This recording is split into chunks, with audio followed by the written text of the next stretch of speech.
Mulanya ia mengaku kaget karena tiba-tiba dihubungi sosok yang dicap kontroversial tersebut.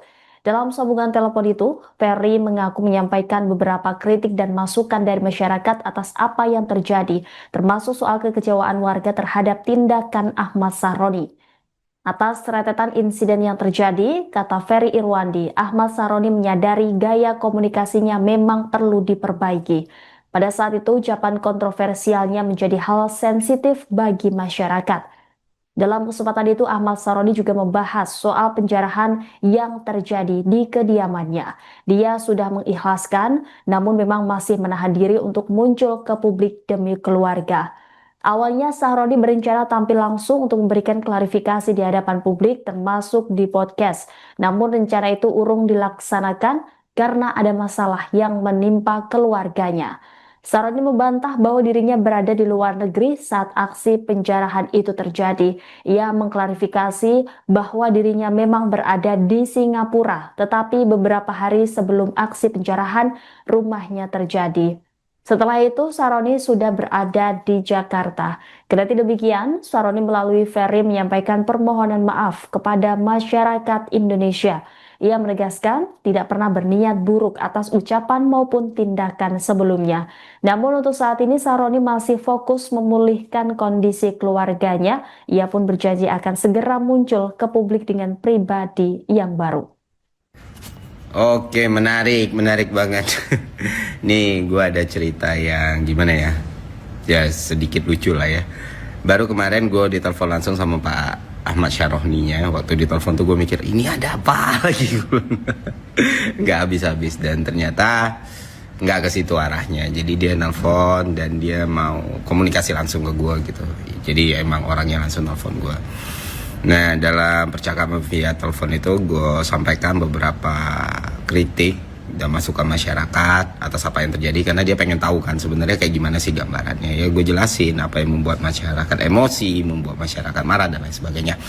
Nah, di situ Pak Syaroni bilang menerima semua masukan dan kritik tersebut dan dia ngerasa memang harus ada yang dievaluasi dan diubah dari gaya komunikasi publiknya. Yang dia tahu ternyata memang waktu itu tidak peka ya dalam keadaan seperti itu gitu loh. Jadi ke depan dia mau ngubah itu, terus urusan penjarahan dia semua sudah mengikhlaskan apa yang terjadi kata dia.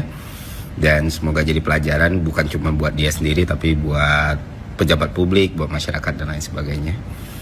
Terus masalah keluar negeri juga gue tanyain ke Pak Ahmad Syaroni karena waktu itu melalui Bang Deddy Sumargo ya kita mau diskusi langsung gitu ya karena kita butuh tuh Pak Ahmad Syaroni ngomong langsung dan gue pikir dia nggak akan diam atau apa gitu dan ternyata memang niat awalnya dia pengen ngomong langsung gitu. Dia sempat keluar negeri memang ke Singapura tapi urusan kerjaan kata dia dan 2 hari atau 3 hari sebelum aksi penjarahan itu dia udah di Jakarta. Nah sampai di Jakarta yang niatnya kita mau ngobrol langsung gitu ya, mau di podcastin atau apapun gitu untuk menjelaskan duduk perkara segala macam.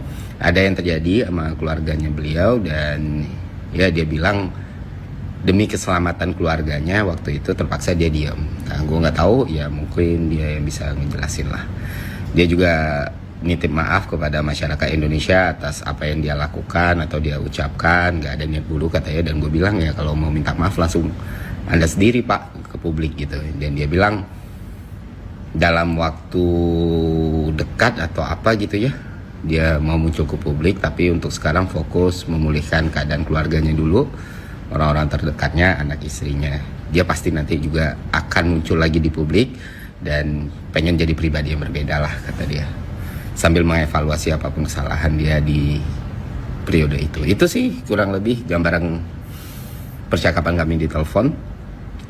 Gue bilang ke beliau ya nothing personal kalau gue pribadi ke Pak Ahmad Syaroni ya kalaupun terlalu keras ya minta maaf Pak cuman ya emang waktu itu publik berharap banget ada pembicaraan di situ atau ada penjelasan di situ ada perminta maafan di situ dan waktu itu kita juga kaget kenapa Anda tidak muncul gitu dan udah dijelaskan tadi itu sih kalau gue ya karena mau marah-marah terus mau emosi terus ya memelihara kebencian tuh gak akan ada selesainya sih menurut gue dan gue apresiasi dia mau komunikasi langsung ke gue gak untuk hal-hal lain dan dia pikir dia butuh ngobrol langsung supaya tahu gambarannya seperti apa dan tahu bagaimana dia berbenah ke depannya. Itu sih kalau kalian nanya bagaimana Pak Syahroni.